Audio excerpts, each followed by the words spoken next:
Down. So the meeting is going to be recorded. If you don't want to be recorded, please just press stop video and just press got it, and you won't be thrown out the event. So here we go. So good evening, everyone. Welcome to the Coventry and Warwickshire branch event for Autism and Neurodiversity Inclusion in the Workplace. We have our guest speaker, Charlie Hart, this evening to join us. And we're really looking forward to hear from her. Just before we start, you're welcome to connect with us online on the CIPD .co.uk at Coventry or on our LinkedIn group, and please follow us on Twitter. Just a couple of reminders, please keep all your microphones on mute and use the chat box to ask questions. The slides and the recording will be there for you after the event. And we do ask that you please fill out a SurveyMonkey request, and your feedback is very much appreciated.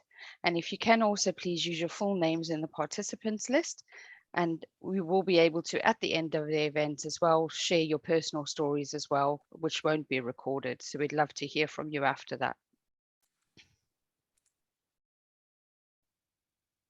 So we've also got a couple of future branch events coming ahead. On the 4th of April, we've got Assignations for Independence Group at the Stratford Manor Hotel. We'd love to see you there. We have our HR Hot Topics monthly event on Friday, the 8th of April, which I'm happy to be presenting with my colleague Nasir. We also have the Student Conference Virtual CIPD event. It's a completely free event for CIPD students on the 2nd of April. And we also have the Coventry University Students event on the 11th of May. I'll put the links in the chat box shortly so that you can get the links to the events if you would like to join. And just a couple of reminders of the CIPD member benefits that you're entitled to while you're a CIPD member. There's lots of resources. Anything you need, just give me a shout. I'll be happy to assist you. Thanks, Flora Jane. And now we'd like to welcome Charlie Hart. Charlie is our guest speaker for this evening. Amazing person, and I'm really looking forward to you sharing your knowledge with us this evening. And the floor is yours, Charlie. Thank you very much.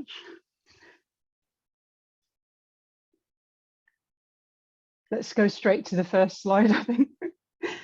So why are we here? What is neurodiversity?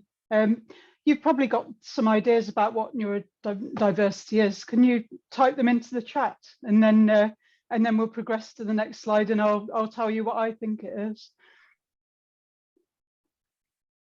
I assume I recognise a few faces from yesterday's meeting, so any fresh perspectives would be really good. And let's progress to the next chat. So what is neurodiversity? First, think about biodiversity. So that is about all of the diversity of species that inhabit the planet and its various ecosystems. So animals, plants, fungi, microorganisms, they all work together and they're critical to the planet and that diversity. It's a good thing. Neurodiversity was a term coined by Judy Singer, who's an Australian sociologist, in the late 90s. And basically it means neurological diversity, or the difference between all human brains. So the limitless variability of human cognition and the uniqueness of each human mind. So this is not a concept which is just about autism or ADHD or anything like that. This is about how every single one of us has a differently wired brain, and we've all got our own different strengths and weaknesses. And that doesn't mean that some of us are defective, but it actually means that we bring diversity, and it's advantageous to our species. Next slide, please. So what does neurodivergent mean? Because these terms are quite often mixed up. So neurodivergent, it basically means you're not wired typically.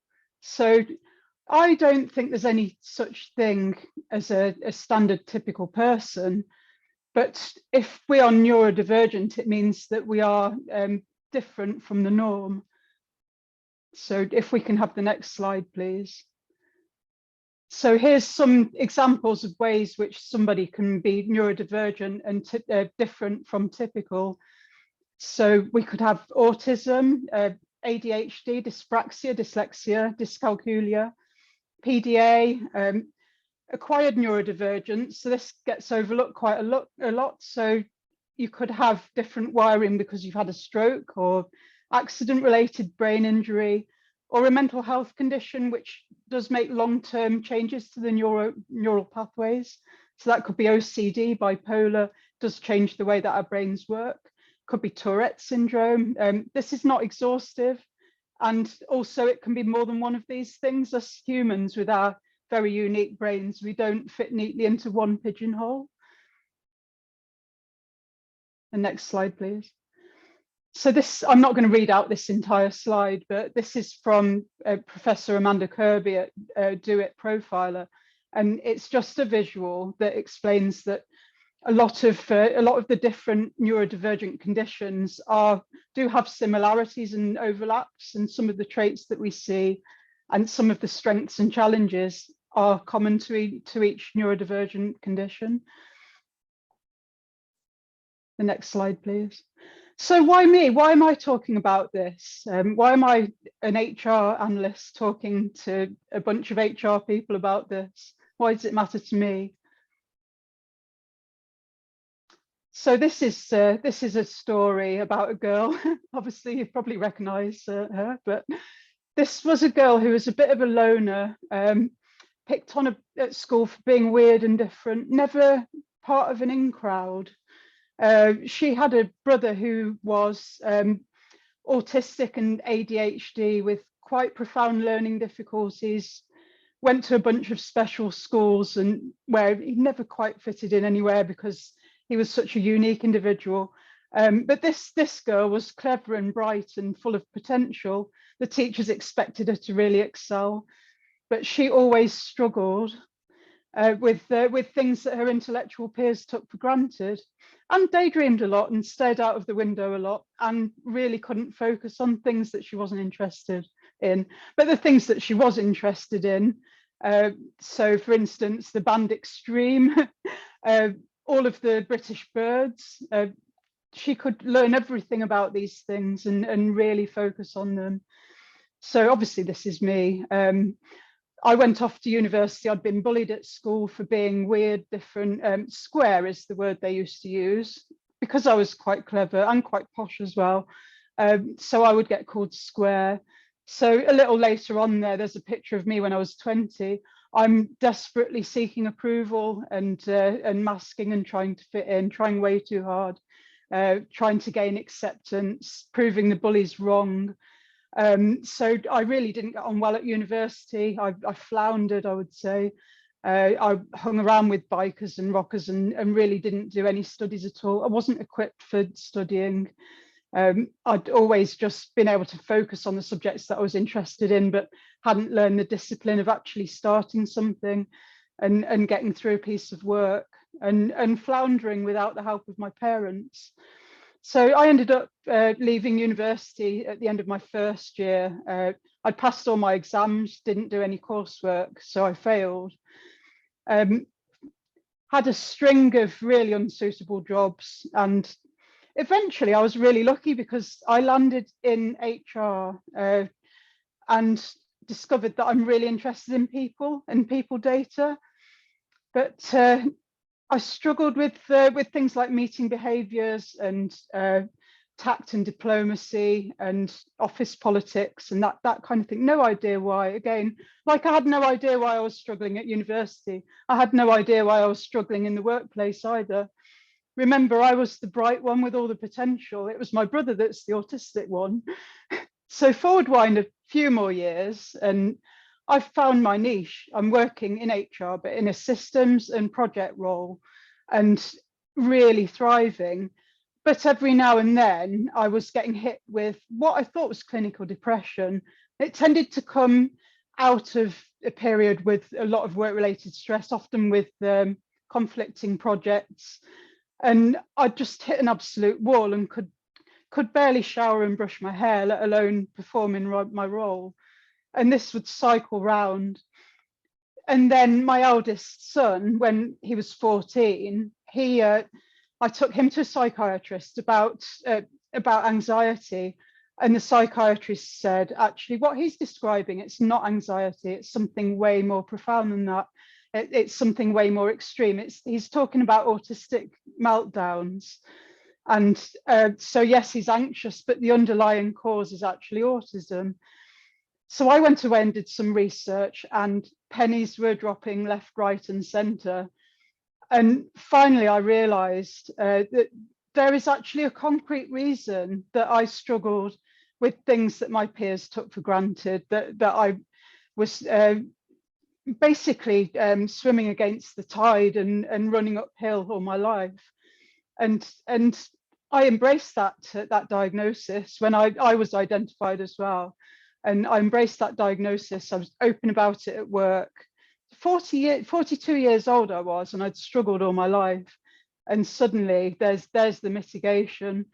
So I went to work and immediately told my manager, immediately told my colleagues, and I started to advocate for myself. And I started to say, if I'm in this situation, can we do it a little differently? Otherwise, I'm going to end up where I was when I worked on this project and this project, and I ended up having to take time off. I know now it was burnout, not depression. And I know now the things that caused me to be overwhelmed.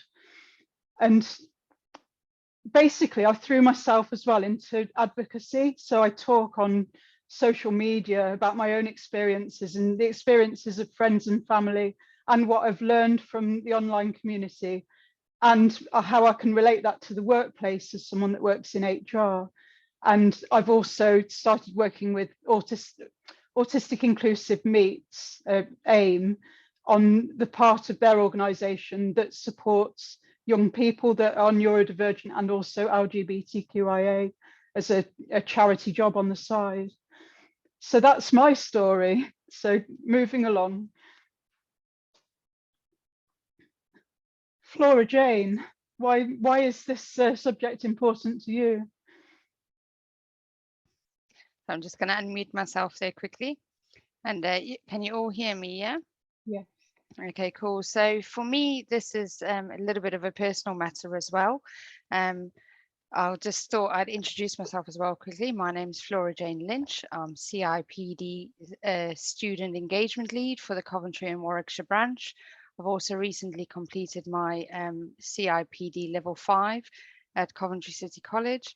And during this time, I ended up, during the COVID, obviously, there was no help in that for people with dyslexia or things like that. And I ended up helping to create a branch network of helping students who are going through, to be able to help to write their assignments, or to be able to help colleagues in the process of, they're struggling to apply for jobs or things like that.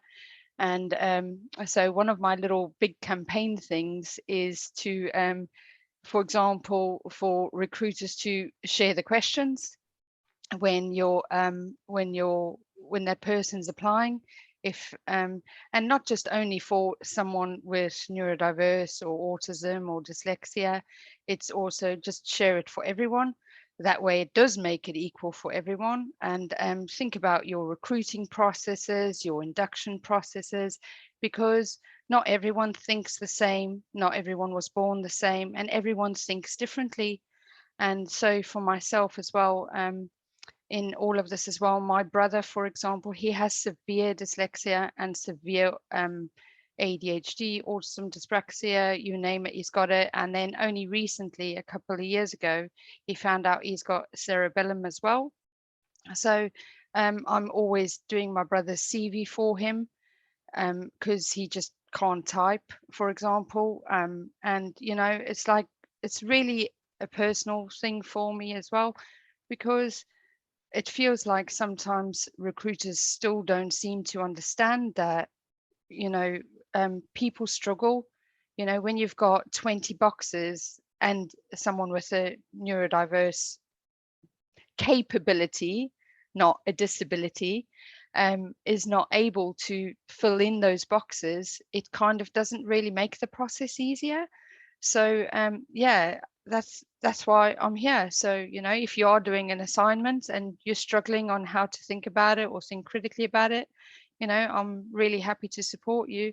And if you got any questions on, you know, recruiting processes and how to make it easier, I'd be happy to help out in any way that I can. And, you know, just to let you know, if you just also, if you want to chat, we're here for you. And just to let you know, you're not alone, not at all. You know, thank you very much.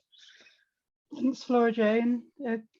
So why should neurodiversity inclusion matter to employers? What do you guys think? It's a really good idea. It's a really good idea to include neurodivergent staff in your workforce, because who wants a workforce of a bunch of people that all think the same? So let's look at some of the positives of some of the specific neurodivergent conditions. Autism. So this is a poster by Harriet Cannon, who works in disability services at the University of Leeds. And this one I hit on shortly after diagnosis. I saw this and I found it really validating. It explains some of the reasons why I'm good at my job, despite some of the things that I struggle with in the workplace. Attention to detail, I really need that in my job, and a methodical approach, a different way of looking at things, deep focus. I can stick my head in a really complicated spreadsheet all day and barely get up to get a drink when I really get into it. Observational skills, so reviewing big documents and spreadsheets, I'll spot the errors and omissions that others in the team might not. Creativity, so it helps me to, if I'm doing a HRMI report, it will help me to decide how to present it, for instance. The ability to absorb and retain facts. So I've got a really vivid photographic memory and a really strong autobiographical memory as well. So I don't generally need telling things twice unless it's something that I'm not interested in. And then, yeah, it does not compute. But because I've got a really good memory and I support the HR system, if somebody asked me where to record something or where they could find something, I can picture it in my mind and tell them straight away without having to go looking for it. Tenacity and resilience and visual skills, accepting of difference. So one of the reasons I think that autistic people are so accepting of difference is we have felt like we are weird and different all our lives, and that's a good thing. And also a lot of us are LGBT as well. There's a massive intersection between autism in particular, but also other neurodivergent conditions and the LGBTQIA expertise. So this comes from, I think, in the diagnostic criteria, they call it highly unusually focused special interests, but monotropism is another way of putting it. And it really is that we get our blinkers on and really get absorbed in a subject that we're particularly interested in. So if that happens to be something work related, that really gives us an advantage in the workplace. And integrity and honesty and loyalty. Next slide, please. So this, I can't see the bottom of the slide there, but this comes from my friend Helen May. She's a neurodiversity consultant, and she wrote a neurodiversity playbook, and I've taken the next few slides from that. So Helen works for a few different organisations, but Belonging at Work is the one that I'm quoting here. And also, can you see that? No, Everyone Included. So this is a book that she's just released, which I'm about halfway through. And it's a really good book for people that have got a bit of diversity and inclusion fatigue and actually want to learn more about how to improve culture and really give people a sense of belonging. And she has ADHD. So basically, these are some of the advantages that she told me about. So ability to hyper focus on things where things that we're interested in. Sounds a bit like the autistic special interests, and I'm not really sure what the difference is, but it's that same gift of expertise, willingness to take risks, spontaneity and flexibility, good in a crisis. So I noticed this at the start of the pandemic, when everyone else was flapping around, struggling to cope with all the change and uncertainty. My friends with ADHD, they were the ones that are used to being overwhelmed and in a state of anxiety, and those were the resourceful and calming influences. Creative ideas and thinking outside the box. So a lot of ADHDers are in creative fields of performing arts, musicians, writers. Optimistic, yeah. My husband's got ADHD and he's been called Tigger all his life because he's bouncy and optimistic. We can work really well under pressure. So in sprints rather than marathons, and we can really pull rabbits out of the hat at the last minute. Next slide, please. I can't see that bottom bullet on there, but never mind. Dyslexia. So dyslexic people see the world in a different way. They can have incredible communication skills and be really engaging storytellers. They can see the big picture and understand how complex systems fit together. They can often have really vivid 3D spatial imaginations, which can make them really good at disciplines like architecture and design. Strong intuitive decision making. There are a lot of business leaders with ADHD, such as Bill Gates and Richard Branson. So, sorry, with the dyslexia. Bill Gates has ADHD and dyslexia. Next slide, please. Dyspraxia. So this is not something I know a lot about. So I don't know if Flora Jane would like to interject anything here, but I'm told that that they can have a lot of tenacity and determination, good creative skills and original thinking, basically problem solving all their lives. They can be gifted at foreign languages and music. And this is a quote from a British politician, Emma Lewell Buck, who said, "We are the creators, the innovators, and dyspraxic people are fun to be around because we do see things in a different way." Yes, we are. That is so true. We are. So this for me is as well as I don't tell many people this, that I've got that as well. And I was like a bit tearful thinking, okay, you know, let's just roll with it. And so like, for example, my brother is he's like super sharp on chef food, everything like that. He can literally cook you up a meal and you wouldn't even know if you did have that. He's like got that sharp focus on that. And so, but he also has no coordination whatsoever, you know, but he's really good at that. So, you know, it's all about, you know, he's the most amazing person. He's kind, he's caring and everything. And, you know, people just don't see that unless they aren't able to show it. It's very difficult for someone to explain it, if that makes sense. So yes. I think I don't know. I thought I'd also just quickly read out a couple of comments, if that's all right, Charlie, yeah, from sure. the group. So a lot of people have written, I'll just pick a couple out. So with the whole population that is neurodiverse, some people are more typical than others. That's from Alistair. Yeah. Neurodivergent people are different. Alistair's from worked with typical. Helen May as well. Oh, okay, there you go. Yeah. And then Alistair wrote again, all very familiar around school and struggling with uni. I'm guessing that's like, you know, people not picking it up.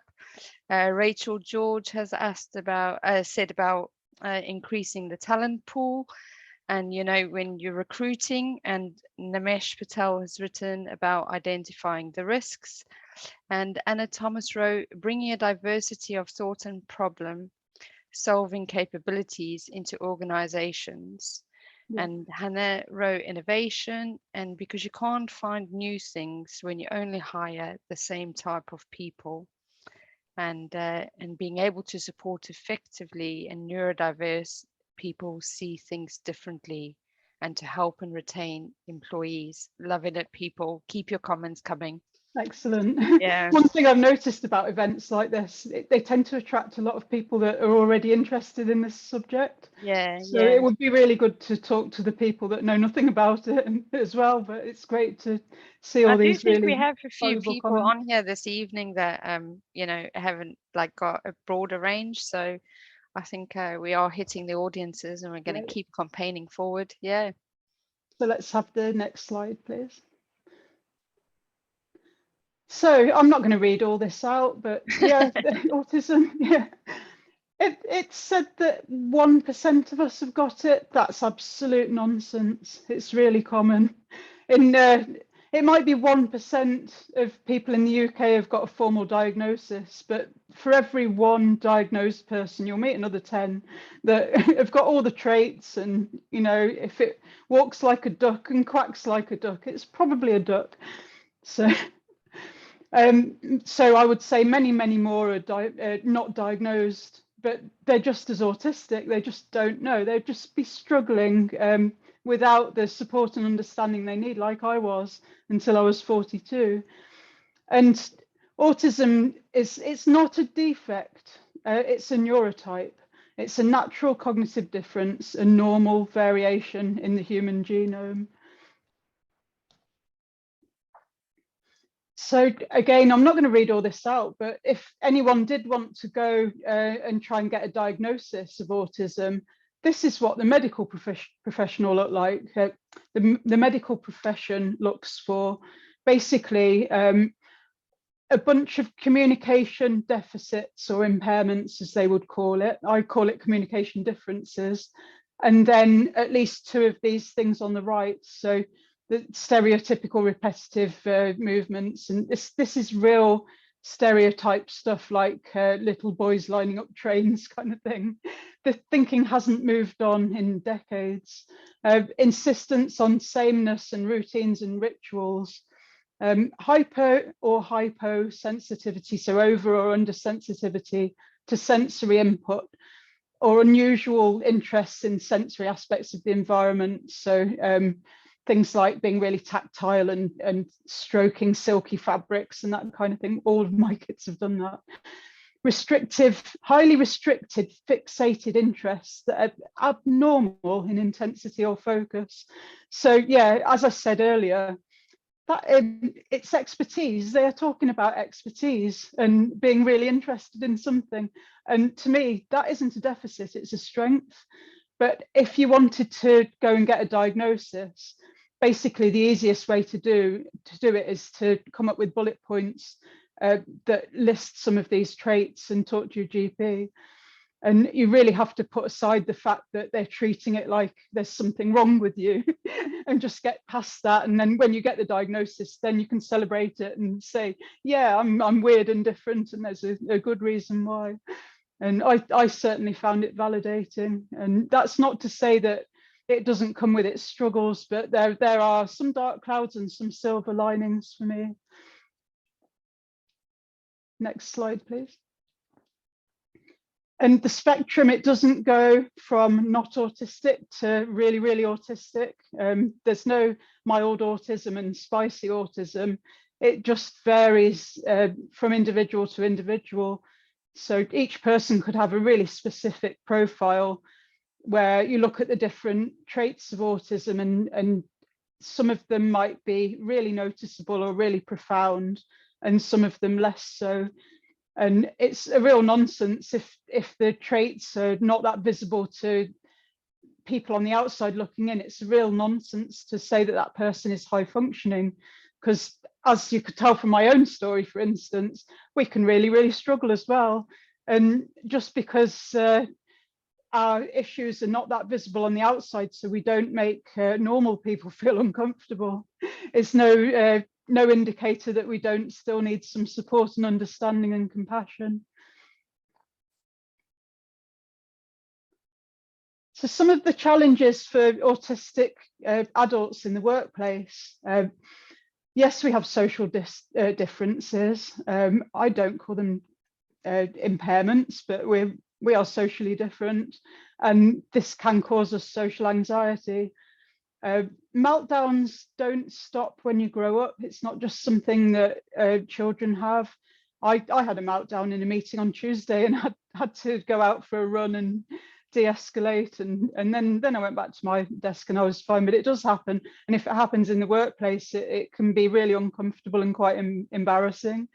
A shutdown, so that's like a meltdown, so you're overwhelmed and can simmer over, but rather than erupting outwards, it's more closing in on yourself. My stepchild used to do this a lot, and before I understood what it was, he would hold his head in his hands like this and hide behind his hair and be completely unresponsive, and you couldn't even ask him if he was okay because he just couldn't hear you.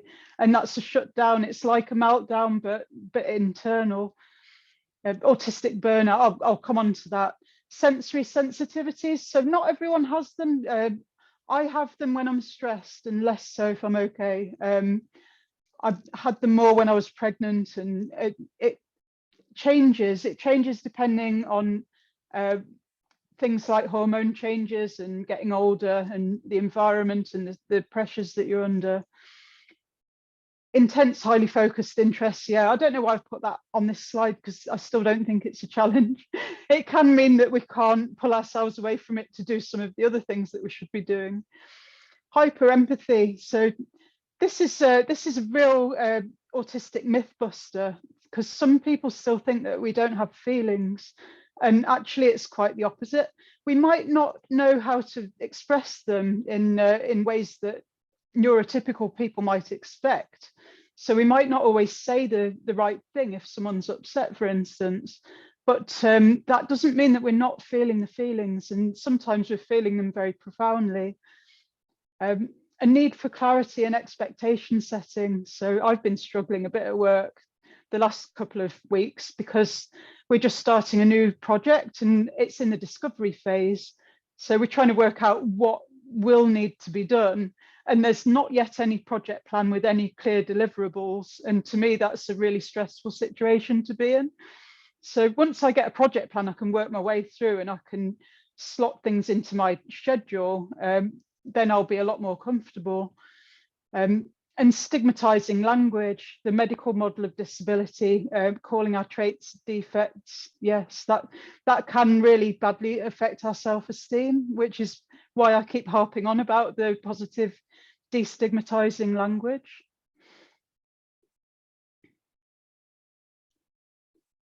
So my tone in my head, I'd like to think I'm nice and approachable and that people can come to me and ask me questions about the system or to help them with their Excel spreadsheet or whatever, but the tone in my head doesn't match up with the tone that everyone perceives it to be.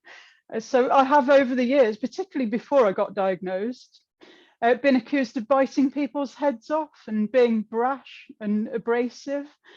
And this isn't me. There's a disconnect between my intent and how I come across. This image here illustrates some of the reason that so many of us suffer with social anxiety. So we're constantly worrying about things like eye contact and saying the right thing at the right time and when to speak. And it's not just while we're speaking either. We can go away and worry about it as well. And I've laid awake at night worrying about awkward things that I've said in conversations years ago, about not making the right sympathetic noises when someone's had a family bereavement, that kind of thing. And it can really bring you down. Panicking about facial expressions. So I was in a Teams meeting on Tuesday where I turned off my camera. Everyone had their cameras off. Mine had to go off because my face was shouting. I was hearing something I disagreed with profoundly and my face was going and I just couldn't shut it up. And always planning an escape route. So yeah, when I feel like that, I'm thinking, can I make my excuses and go? And yeah, the minute that meeting was over, I was out of the door and out for a run. Next slide, please. This is a little bit about meltdowns. So I know that everybody experiences the straw that broke the camel's back thing, but when you're autistic, it's not just people putting more and more demands and more pieces of work on you that will cause you to feel like that, but also the sensory inputs as well. So and it can cause us to kick off, and that isn't a tantrum. That is literally that we can't keep a lid on our reactions anymore, and they boil over. It isn't literally, it's figuratively, but yeah. We become overwhelmed until we can't cope anymore, and it's actually a brain event. So it isn't something, it's some performance we put on to try and get our own way about something. It's something that we're not in control of, that's very distressing and quite embarrassing. And if we're in a situation where we're having a lot of meltdowns and a lot of things that make us feel overwhelmed, and we're having to do a lot of masking and that social scripting and worrying about saying the right thing all the time, it's incredibly draining, and it can lead to burnout, which, as I said before, looks really like clinical depression. And it responds to the same things as clinical depression, like time off work and self-care and antidepressants and all those things. So if you suffer on and off over the years, and you can notice that you're overwhelmed before you get into that situation, maybe you've been misdiagnosed. It's something to think about. Next slide, please. So yes, empathy on the spectrum. What society thinks I feel, yeah, some kind of unfeeling robot with no compassion at all, but actually, yeah, all the feelings, and it's too much. And so I struggle particularly if all my colleagues at work are stressed or low, if there's low morale, if there's a restructure, people are at risk of redundancy, anything like that. I can really struggle. And during the pandemic, particularly, the thing that made me struggle the most is if my kids were feeling it as well, and if my kids were burnt out or really struggling with uncertainty, because my daughters are autistic as well, then it would totally overwhelm me with all the feelings and all the stress, and I couldn't cope at all. Thank goodness for when the schools reopened. A little bit about the language. So I know a lot of people were taught that when someone is disabled, that it's more polite to say has a disability. My husband's diabetic. When he goes to his appointments, quite often the staff there will describe him as a person who has diabetes rather than diabetic. It's the same with autism. There was a train of thought that for a while, identity politics language, basically political correctness, I think it was in the 90s, maybe even before that, said you must reinforce the idea that this is a person and that they happen to have autism, but primarily they're a person. And a lot of the autistic community really reject that, because for one thing, there's nothing wrong with being autistic. So why would we have to dress it up in flowery language? And for another, why would we have to remind you we're a person? Surely our humanity is evident. And yeah, autism is part of who we are. It's our neurology. If you're not defined by the way that your brain is wired, then what are you? You know, I'm female, I'm English, blonde, I'm autistic. It's, yeah, just I wouldn't shout somebody down in flames if they use that language, but this is just to explain my perspective a little. It's really important though to basically go with the language that the person chooses. So if I had an autistic colleague and they describe themselves as someone who has autism, I would go with that, and that's fine. But if anybody said to me, you mustn't say you're autistic, then I would probably put them straight and say that is how I'd identify, and there's nothing wrong with that. Next slide, please. So what do you think? Are these neurodevelopmental conditions like autism and ADHD, are they classed as a disability?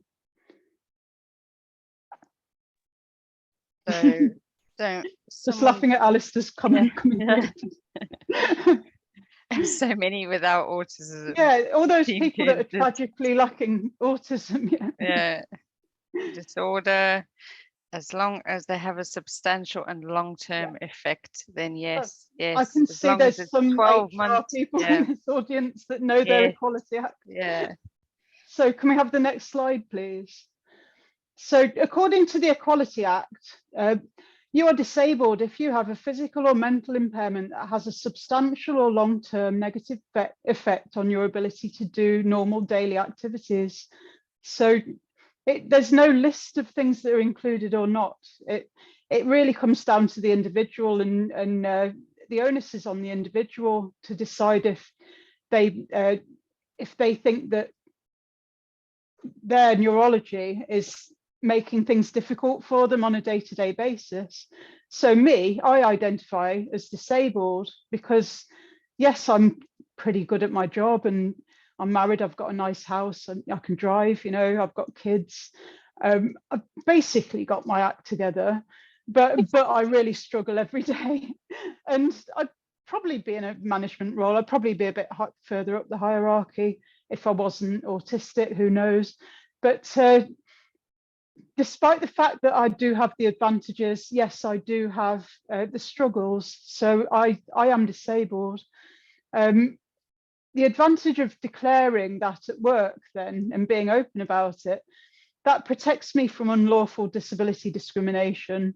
It gives me the statutory right to request reasonable adjustments, which I already had for anxiety before I got diagnosed autistic. So all I've done is tweak them, but they are really useful to have.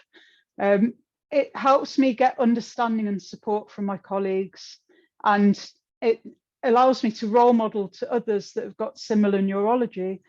So quite a few people have come up to me at work, and since I've been doing this kind of thing, saying, oh, I was diagnosed with autism when I was a child, and I've never spoke about it in the workplace because I'm worried about the stigma, and I've only ever seen it as something that holds me back.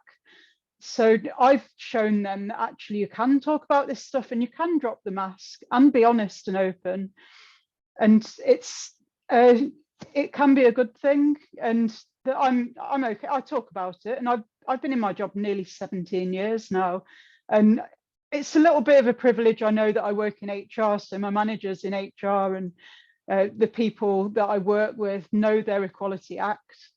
But I just think that if there was a big uprising of people saying I'm autistic, or I think I might be autistic, I've got a lot of autistic traits in the workplace, and being themselves, that it would tackle the stigma and that it would spread acceptance. I agree with you, Charlie, and we got a couple of comments again. And one of the participants has written, I think it's from Hardy, I must admit that I don't have much knowledge in autism and neurodivergence, but we are working on bringing awareness to this at my workplace. This presentation really helps. Thanks. Great. And Shelby wrote, calling neurodiversity a disorder assumes without merit that the current neuronormal is in order. Yeah. History always disagrees with what C.S. Lewis calls the current nonsense of the day. The gold standard of humanity is not to be neurotypical. Yeah. Yeah, basically humanity is made up of a lot of people who are different and working together, and diversity is a strength. Yeah. So why would we all try and think and process things the same? Totally agree. And my daughter says that normal is just a mode on Minecraft, and it's not even the best mode. Yeah, and I agree with you on some of this as well. If you say you are a company that is disability confident, are you genuinely from the beginning, from the recruitment process, from the agency and into the induction process? Are you genuinely helping that person, you know, Yes. to help with their reasonable requests for adjustments? Next slide, please.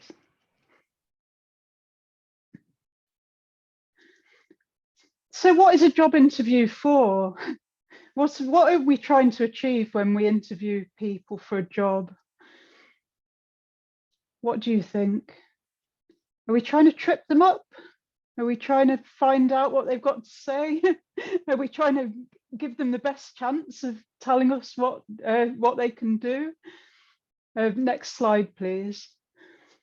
I had a bit of fun making this slide the other day. I'm just trying to imagine the perspective of hiring managers who basically look for people that are like them and don't hire someone because they don't think they'll fit in.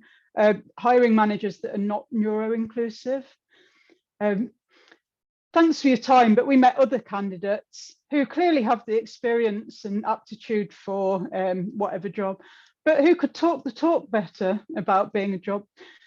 Because you know that is an interview as a social skills test, and unless you're interviewing for someone to sit around talking all day, that probably isn't a very good test. Thanks for your time.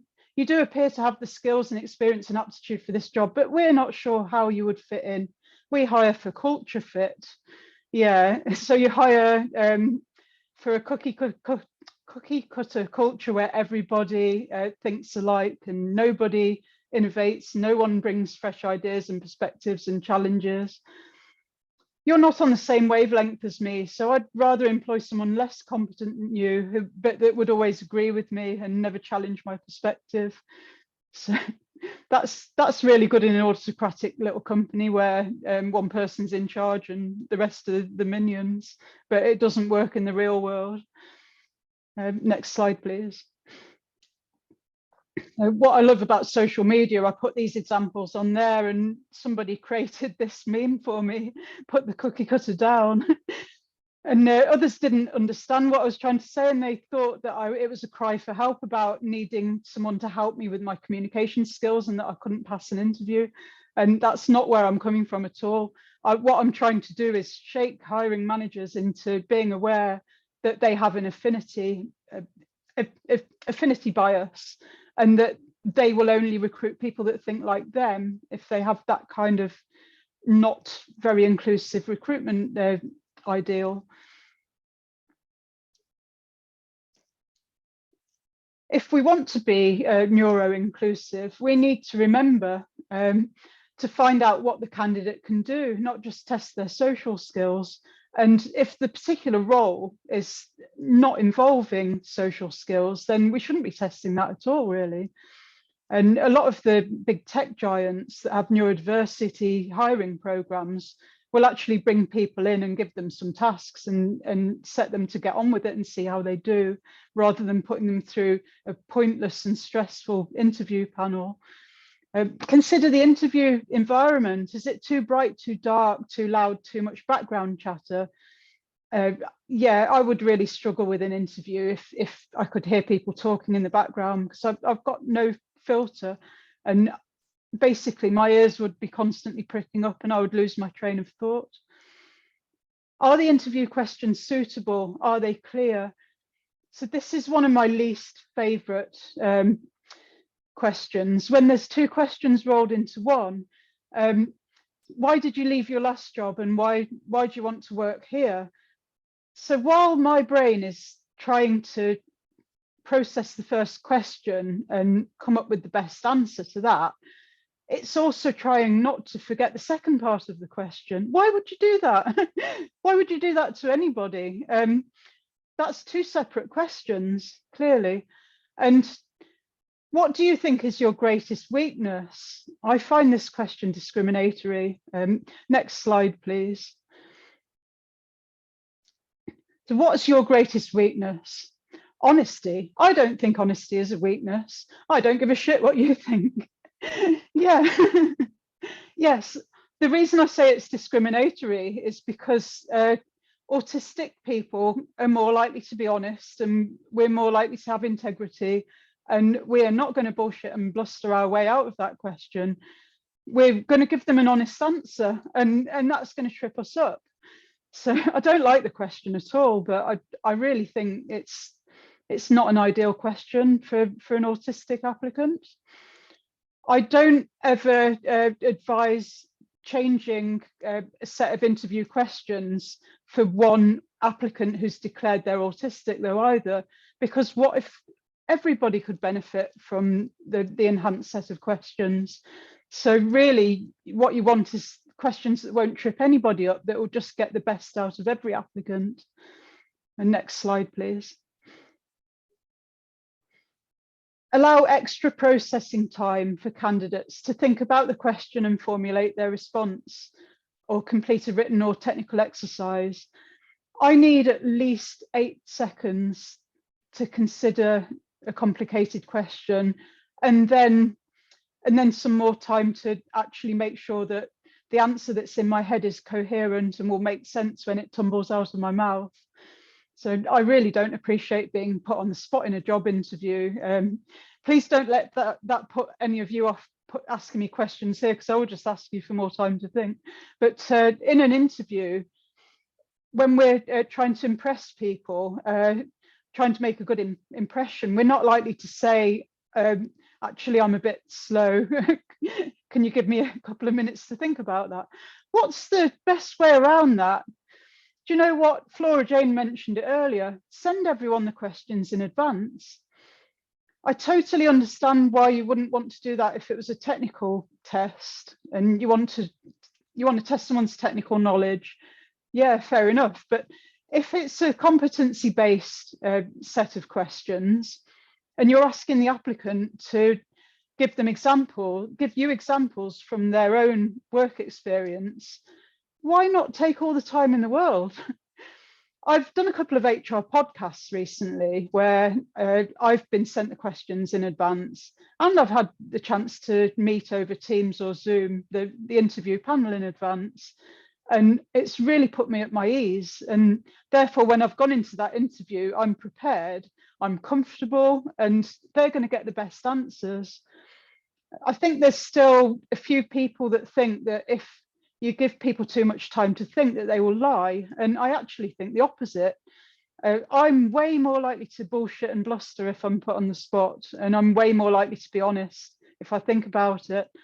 So I've had interviews where I've masked furiously, I've tried to impress and said I can do all kinds of things that I wouldn't actually want to do, and then had to decline those jobs. And wouldn't it be better if I'd had time to think and prepare? Next slide, please. So once the autistic person's in the workplace, what can people do to help?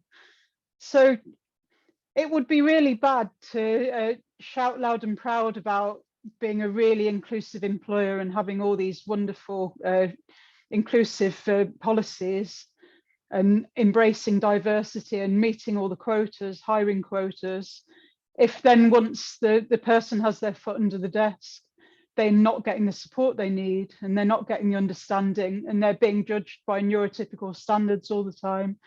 So what can you do to be an effective manager or ally to autistic colleagues? I've got a few examples, but if you guys have any more, please do type them into the chat. Next slide, please. Challenge your expectations about social behaviour. So if we don't communicate like a neurotypical, it doesn't mean we're rude and standoffish and not interested in our colleagues, that we don't care about people. It is just a communication difference. I struggle with small talk. I don't struggle with big talk though, and I will overshare. I'm a run leader in my spare time, and yeah, I will talk about all sorts to people that I'm running with at the weekend, and it's more likely I won't know when to stop. Awkward greetings. So this really bugs me. I live just south of Birmingham, and people walk past me on the school run and say, "You all right, Charlie?" And so I'm busy saying, "Yes, I'm all right, thanks. How are you?" And by that time they're gone, and it's just their way of saying hello. But I prefer hi or hello or good morning. And yeah, and then I'm awkward and I'll overthink it. And if someone waves towards me and I wave back and then realize they're waving at the person behind me, that can completely ruin my day. Someone holding open a succession of doors for me, or bumping into me in multiple aisles of the supermarket when I've exhausted my small talk, that's really awkward. Being aware of the anxiety caused by unexpected calls and visits. So before the pandemic, when I used to work in the office, I'd sometimes get suppliers call in or project managers call in at my desk, and they just call in and introduce themselves and ask me a bit about my job, completely unsolicited. And I'm not being unfriendly, but I would then behave in this brash, standoffish way because I wasn't prepared. But if they'd sent me a quick message saying, "Is it okay if we get together and talk about your experience and what you can bring to this project?" that would have been completely fine. Allowing us to contribute to meetings via the chat, not just verbally.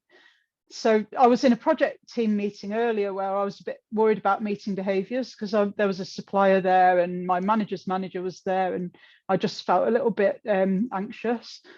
So I typed my comments and questions into the chat rather than speaking them out loud over Teams.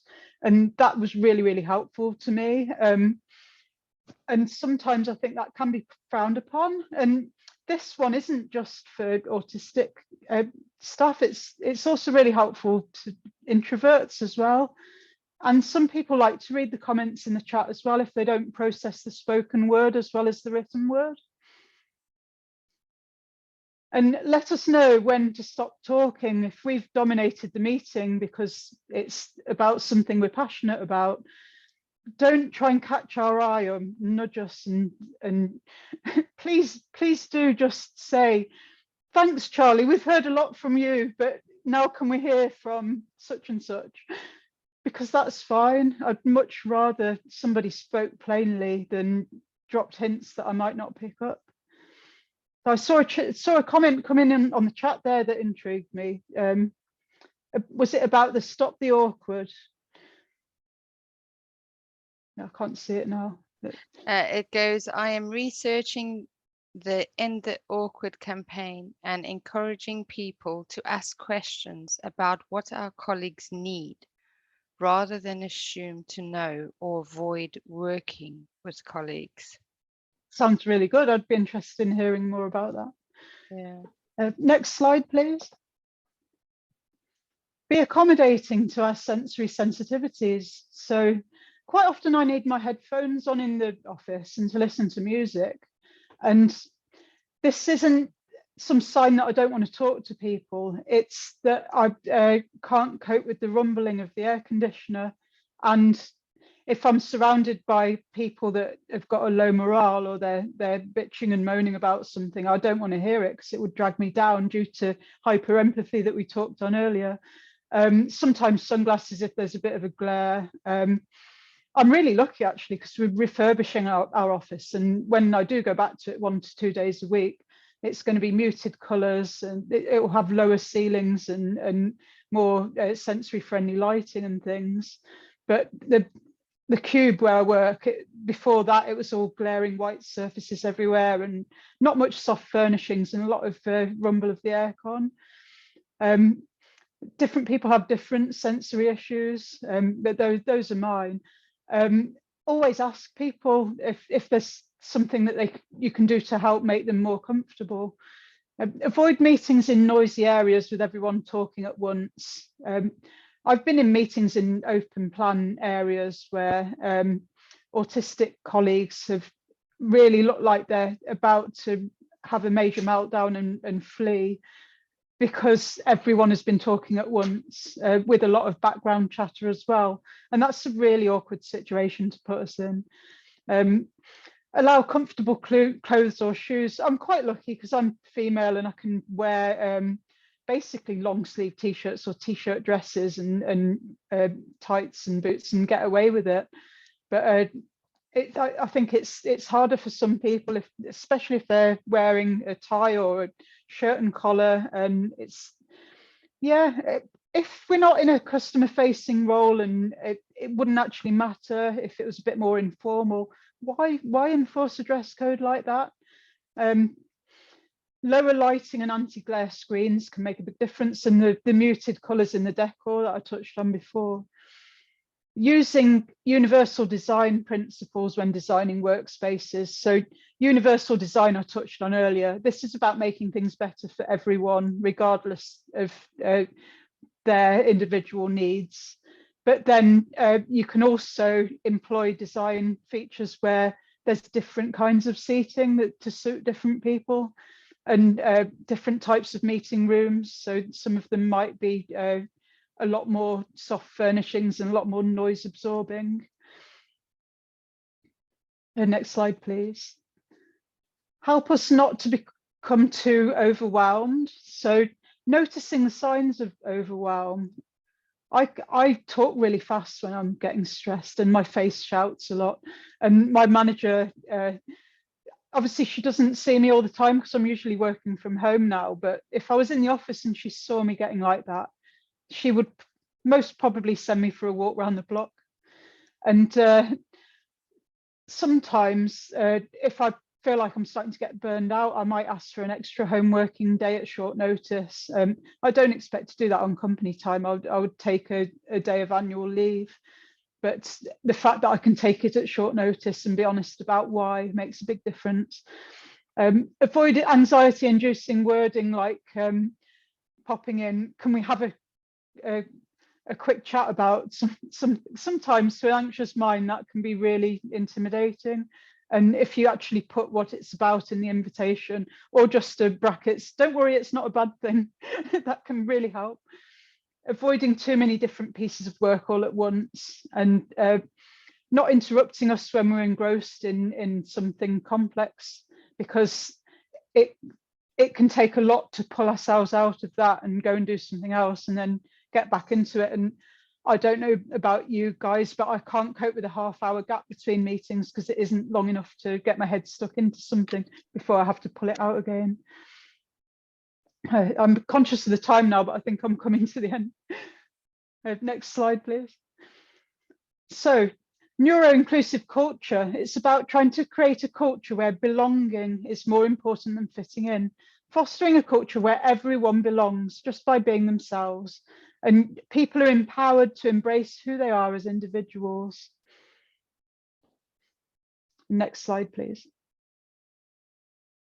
So these are my conclusions. I'd be really interested to hear yours. But neurodiversity inclusion, it's within reach, but it needs more than just being aware of unconscious bias. It needs conscious inclusion. The advantages outweigh the time and effort. As you hear from my tips, most of it is just about changing your expectations of people. It's not things that even cost any money. It's just about being more inclusive and thinking about everyone's individual needs. Employers should foster a supportive culture of inclusion and belonging that enables workers to feel safe to disclose their protected characteristics, and then we can thrive as our authentic selves. And that has to come before asking your employees to be open. It's only when you've got that culture where people feel safe to be open that you can actually ask them to be open.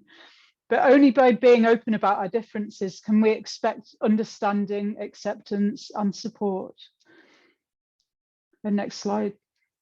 The last one, I think.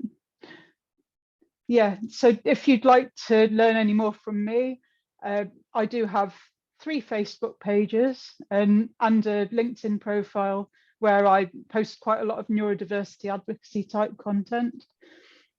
And thank you so much for your time and your comments.